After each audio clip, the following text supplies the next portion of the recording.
System ఏంటంటే ఇప్పుడు యాక్చువల్గా ఆటోమేషన్ సిస్టంలో ఒక పార్ట్ ఇది యాక్చువల్గా మనకి మనిషి శరీర భాగంలో ఎలాగైతే గుండు భాగం ఎలా అయితే ఉందో ఆటోమేషన్లో అది ప్రధాన భాగం యాక్చువల్గా. ఇప్పుడు దాకా మనం ఏం చేసామంటే డ్రిప్ ఇరిగేషన్ అంతా కూడా ఓన్లీ మాన్యువల్గా మనమే వెళ్ళి వాల్ ఆపరేటింగ్ సిస్టమ్ అది ఉండేది. అలా కాకుండా ఓన్లీ ఆటోమేషన్ ద్వారా నడిపించుకునే ఓన్లీ మొబైల్ ద్వారా 3 బేస్లో ఉంటుంది. 3 పద్ధతులు మనం చేసుకోవచ్చు. ఒకటి మొబైల్ బేస్తో చేసుకోవచ్చు, ఇంకోటి ఏమో సెన్సార్ బేస్తో చేసుకోవచ్చు, ఇంకోటి ఏంటంటే హైడ్రాలిక్ బేసిస్లో కూడా చేసుకోవచ్చు. ఇందులో ఏంటంటే సెన్సార్ బేసిస్లో మనకు మొబైల్ ఏంటంటే మనం అప్ టు 5 కిలోమీటర్ రేంజ్ కానీ అప్ టు 20 కిలోమీటర్ రేంజ్ కూడా మనం కూడా మొబైల్ ద్వారా ఆపరేట్ చేసుకోవచ్చు. ఇప్పుడు రానున్న భవిష్యత్తులో ఏంటంటే మనకి ఎక్కువ ఏంటంటే ఆటోమేషన్ ద్వారానే ఎక్కువ చూద్దాం. అంటే అప్ టు 5 ఎకరాల నుంచి 2 ఎకరాల నుంచి మనం ఆపరేట్ చేసుకోవచ్చు. దీని కాస్ట్ ఏంటంటే అడిషనల్గా ఏంటంటే ఈ సోలార్ ఈ సెన్సార్ ఏవైతే ఉందో కంట్రోల్ ప్యానల్ కానీ దానికి సంబంధించి యాక్యునేట్ సాల్నెట్ వాల్స్ ఉంటాయి. దీనికి అడిషనల్గా మనం బిగించాల్సి ఉంటుంది. ఏది మన జనరల్గా డ్రిప్తో పాటు ఆ 2 పార్ట్స్ కూడా జనరల్గా అడిషనల్గా అవుతాయి. దీనికి అయ్యే కాస్ట్ ఏంటంటే కొద్దిగా అడిషనల్గా 1.5 to 2 lakhs వరకు అడిషనల్గా అవుతుంది. ఇది ప్రోగ్రామింగ్ డిజైనింగ్ ఉంటుంది. IoT method, IoT system, IoT system. Just దీంతో పాటు మనం అంటే ఫెర్టిగేషన్ కూడా న్యూట్రికేర్ సిస్టమ్ అని చెప్పేసి ముందు ఉంటుంది. దాంట్లో ఎన్పికే ఉంటుంది, నత్రజని, భాస్వరం, పొటాషియం. ఇవే కాకుండా మనకి bio fertilisers, pesticides, soil pH కూడా మెయింటైన్ చేసేది కూడా ఉంది. 3/1 4+1 అని చెప్పేసి. అది కూడా ఏంటంటే త్రూ మనకి ఏంటంటే ఆటోమేషన్ ద్వారానే మన ప్రోగ్రామ్ డిజైన్ చేస్తాం. ఏ మొక్కకి వయసుకి తేడాను చూసుకుని వయసుని తగ్గట్టు ఏ మొక్కకి ఎంత ఎరువు వెళ్ళాలని చెప్పేసి ముందే డిజైన్ చేస్తాం. ఆ దాని సిస్టమేటిక్ ప్రకారం మొక్క ప్రకారం అది సిస్టమేటిక్గా వెళ్తుంది ఎరువులు కూడా. అలాగే నీళ్ళు కూడా డిజైన్ చేస్తాం మనం. ఇప్పుడు ఇజ్రాయెల్ వాళ్ళది ఆటోమేషన్ ఇరిగేషన్ సిస్టమ్ ఉంది ఐఓటీ బేస్డ్. సో మీరు అదే చెప్తున్నారు. ఈ రెండింటికి డిఫరెన్స్ ఉందా కాస్ట్లో కానీ లేదంటే ఫంక్షనింగ్? యాక్చువల్ ఫంక్షనింగ్ లేదంటే తేడా ఉంటుంది దీంట్లో. యాక్చువల్గా ఇందులో ఏమో 2 స్టేషన్, 4 స్టేషన్, 6 స్టేషన్, 8 స్టేషన్ ఉంటుంది. అది డిపెండింగ్ అంటే ఏంటి ఏరియాని బట్టి ఉంటుంది. యాక్చువల్గా మనకి ఇప్పుడు ఏకరేజ్ బట్టి మనకి సపోజ్ 5 acres ఉంది అనుకోండి, మనకు 4 స్టేషన్ సరిపోద్ది. ఒక సోలార్ కంట్రోల్ ప్యానల్ వచ్చేటికి 4 స్టేషన్కి ఉపయోగపడుతుంది. దాన్ని ఎక్స్టెన్షన్ చేసుకోవాలనుకుంటే 8 స్టేషన్స్ మనం డిజైన్ చేసుకుంటే అప్ టు 10 acres వరకు మనం డిజైన్ చేసుకోవచ్చు. దీంట్లో cables, wires plus control panel, తర్వాత సాల్నెట్ వాల్స్ ఉంటుంది, వ్యాక్యూమ్ బ్రేకర్ వాల్స్ ఉంటాయి. ఇది కాకుండా ఎన్పికే సంబంధించి మనకి ఎరువులు చేసిన ఇది అంతా కలిపి అరౌండ్ 2 lakhs చిల్లర వరకు మనకు అవుతుంది కాస్ట్. అంటే ఎన్ని ఎకరాలకు ఇస్తే ఇది అప్ టు ఏంటంటే మన 4 స్టేషన్ అంటే ఎన్ని ఎకరాలకు వస్తుంది? 4 స్టేషన్ వచ్చేసరికి మనకి అప్ టు 5 ఎకరాల వరకు చేసుకోవచ్చు. సో మనం 8 స్టేషన్ చేసుకుంటే అప్ టు 10 acres అబవ్ వరకు కూడా చేసుకోవచ్చు. ఎక్కువ ఏంటంటే మనకి ఎక్కువ ఏరియా మనకి ఇప్పుడు కూడా ఈ సాల్నెట్ వాల్స్ ఇవన్నీ ఉన్నాయి కదా, మన మొబైల్ ద్వారా ఎంత కూడా అంటే సపోజ్ మన డ్రిప్ ద్వారా ఏమవుతుందంటే మనం ఎంత వాటర్ ఇవ్వాలన్నది మీకు తెలీదు. మేమేం చెప్తాం ఎంతవరకు 1 గంట ఆపరేట్ చేయండి, 1 అరగంట ఆపరేట్ చేయండి అంటాం. అన్విజిల్ ల్యాండ్స్ ఉంటాయి, అప్ అండ్ డౌన్ ఫీల్డ్స్ ఉంటాయి.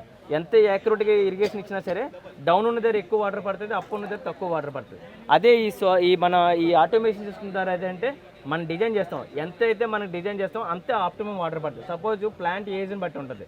సపోజ్ 30 రోజులు ఉన్న వయసుకి దానికి పర్ ప్లాంట్ వచ్చేసరికి మనకి 1.5 లీటర్ ఇవ్వాలి. So 1.5 litre into number of plants calculate చేస్తే దాని ప్రకారం డిజైన్ చేస్తే ఆటోమేటిక్గా ఆఫ్ అయిపోద్ది. తర్వాత దీనికి ఏంటంటే ఇప్పుడు యాక్చువల్గా ఏంటంటే గవర్నమెంట్ ఆఫ్ ఏపీ మన తెలంగాణ కానీ ఇప్పుడు ఆల్రెడీ ఏపీలో, ఆంధ్రప్రదేశ్లో కూడా దీనికి ఆటోమేషన్కి ఫార్మర్కి ఎంకరేజ్ చేయడానికి సబ్సిడీ కూడా ఇస్తుంది. అంటే ఎంతైనా పెట్టుకోండి, మేము 50% వరకు ఆటోమేషన్కి సబ్సిడీ రూపంలో ఇస్తామని చెప్పేసి గవర్నమెంట్ ఆఫ్ ఏపీ ఇచ్చారు. సో దీన్ని చూసుకొని తెలంగాణలో కూడా ఇంప్లిమెంట్ చేసే భవిష్యత్తులో ఉన్నదని చెప్పేసి మనకు తెలిసింది. డౌన్లో ఉన్న వాటికి ఎక్కువ పోతాయి, అప్పులు ఉన్న తక్కువ పోతాయి అంటున్నారు కదా, ఇప్పుడు అదెట్లా మేనేజ్ అది కూడా మన దగ్గర ఉంది. మనకి యాక్చువల్గా ఏంటంటే దీంట్లో ఇప్పుడు ఇదిగో సార్ మెయిల్ లైన్ సబ్ మైన్కి ఇలా కనెక్టింగ్ అవుతుంది. మన మామూలుగా మాన్యువల్ వాల్ ఉంటుంది కదా, దీనికి సాల్నెంట్ వాల్స్ అంటారు దీన్ని. ఆ మాన్యువల్ వాల్ ప్లేస్లోనేమో సాల్నెంట్ వాల్స్ వస్తాయి మనకి టోటల్గా. ఇది ఓన్లీ ఏంటంటే సెన్సార్ బేసిస్లో మన రూమ్ ఒక రూమ్లో డిజైన్ చేసుకుంటాం. ఆ రూమ్లోనే మొత్తం కంట్రోల్ అంతా ఉంటుంది టోటల్గా. దాన్ని మన మొబైల్ ద్వారా కూడా పెట్టుకోవచ్చు. ఆ మొబైల్ పెట్టుకుంటే మనం ఎక్కడున్నా సరే అప్ టు 10 kilometer రేడియస్ ఉన్నా సరే మొబైల్ ద్వారా ఆపరేట్ చేసుకోవచ్చు.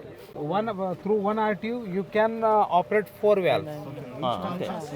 అది ఇంత చెప్పాను కదా, నేను కంట్రోల్ ప్యానల్లో మనకి 4 స్టేషన్, 6 స్టేషన్, 8 స్టేషన్ అని వైర్లెస్. ఇది కూడా 4 ఇది కూడా 4 చేసుకోవచ్చు.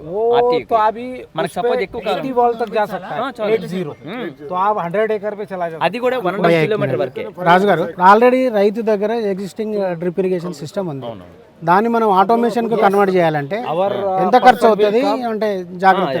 యాక్చువల్గా ఏంటంటే ఆల్రెడీ ఇప్పుడు ఎగ్జిస్టింగ్ డ్రిప్ సిస్టమ్ ఉన్న ఫార్మర్స్ కూడా ఈ ఆటోమేషన్ సిస్టమ్ పెట్టుకోవచ్చు. దానికి అడిషనల్గా ప్రోగ్రామ్ అంటే ఓన్లీ ఏంటంటే ఆ ఆటోమేషన్ సిస్టమ్ కంట్రోల్ ప్యానల్ దాన్ని డిజైన్ చేసుకుంటాం. అడిషనల్గా ఏమవుతుందంటే మాన్యువల్ వాల్స్ ఉన్న ప్లేస్లోనే ఈ సాలిడ్ వాల్స్ వస్తాయి. సాలిడ్ వాల్స్ వస్తాయి. ఈ సాలిడ్ వాల్ అంటే మనకు 2 ఇంచ్ అయితే 7,000 రూపాయలు ఉంటుంది.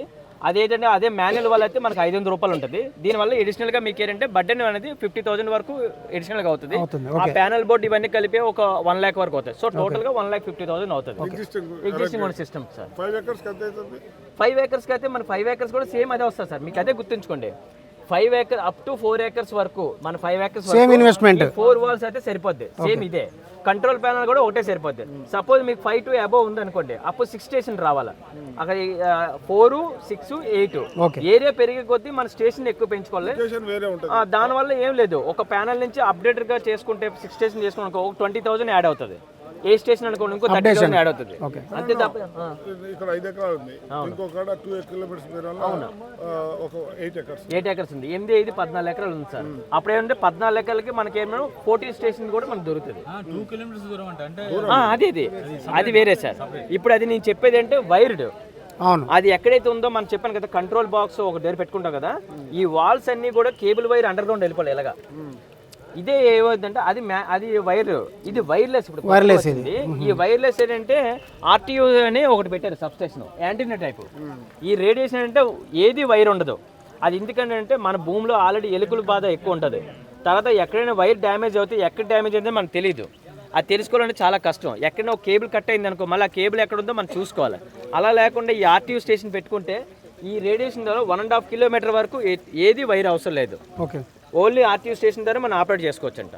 సపోజ్ మనం మొబైల్ యాప్ అది కూడా ఎలాగనుకున్నారు, మన ఫీల్డ్ దగ్గర నుంచి ఈ రేడియేషన్ ఏదైతే మన కంట్రోల్ మొత్తం పెట్టుకుంటాం కదా, ప్యానల్ బాక్స్ ఇవన్నీ కూడా, ఇదంతా దానికి 1.5 kilometer లోపు ఉండాలి. సపోజ్ 1.5 kilometer పైన కావాలనుకోండి, 2 kilometer 3 kilometer అనుకోండి, ఇంకోటి యాంటీనా టైప్ ఇంకోటి పెట్టుకోవాలి ఆర్టీఓ స్టేషన్. అలా ఎన్ని అయితే ఉందో అన్ని కిలోమీటర్లు. మనం ఎంత డిస్టెన్స్ నుండి ఆపరేట్ చేయొచ్చు? ఇప్పుడు ఇది అయితే 2 kilometers సార్. మనం 2 kilometer లోపు ఉండే చేసుకోవచ్చు. అది వచ్చేసరికి అప్ టు 8 kilometers చేసుకోవచ్చు. బట్ ఏంటంటే వైర్డ్. మేము నల్గొండ ఉండి హైదరాబాద్ మొబైల్లో చేసుకోవచ్చు. సెన్సార్ మనం వాల్యూ బేస్ చేసుకోవాలంటే మాత్రం దగ్గరలో ఉండాలి. మీరు మొబైల్ ద్వారా అయితే చేసుకోవచ్చు. మీరు ఇక్కడ నుండి కూడా అక్కడ చేయొచ్చు. Through mobile, you come here. From here also you can operate your Hyderabad system. If you go to USA, from USA also you can operate your system. Only controller, we put in controller one GSM card. If that controller gets signal GSM card, then from world anywhere you can access that system. You can monitor, you can change, you can program. ఇవన్నీ కూడా ఒకే దగ్గర ఉండాలి. అదే station అంటారు.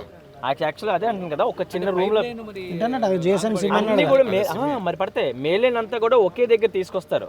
Battery system అంటారు కదా మీకు. యాక్చువల్గా ఒకే దగ్గర ఫిల్టర్లు, ఒకే దగ్గర ఈ స్టేషన్ మొత్తం అంతా ఒక దగ్గర ఉంటుంది.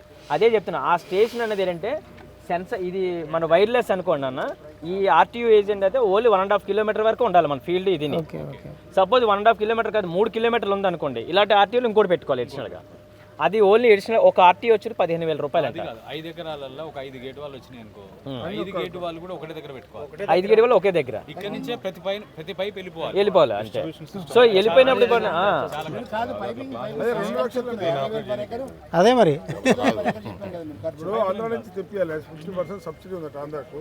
సార్ అది పీవీసీ వేరు సార్. నేను చెప్పే 50,000 అంటే ఇక్కడ ఉన్న కేబుల్స్ వెళ్ళాలి. కేబుల్స్, వైర్స్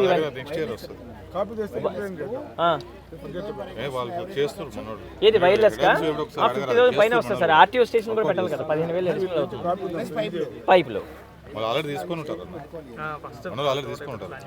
నల్గొండలో ఇజ్రాయెల్ టెక్నాలజీది ఇరిగేషన్ ఆటోమేషన్ సిస్టమ్ ఇంప్లిమెంటేషన్ లో ఉంది. ఉంది. ఎగ్జిస్టింగ్ దానికి మనము వైర్లెస్ చేయాలంటే మీరేమంటున్నారు, యూనిట్ ఒక దగ్గర పెట్టి అక్కడి నుంచి పైప్ లైన్ సబ్ లైన్స్ అని సపరేట్ చేయాలంటారు. అంతే సార్. అది ప్రాక్టికల్ గా పాసిబుల్ కాదు. నడేస్తాము ఉన్నాయి, తోట పెట్టానండి నేను, తోట నిండా పైప్ లైన్స్ పెట్టాను. ఇప్పుడు ఏవద్దంటే సబ్ మెయిన్స్ కదన్నా, మేలైన్ ప్రతి దగ్గర మేలైన్ అంతా కూడా వాల్స్ తలకి మేలైన్ ఉంటుంది కదా, ఆ మేలైన్ అంతా కూడా ఒక దగ్గర తీసుకురావాలి.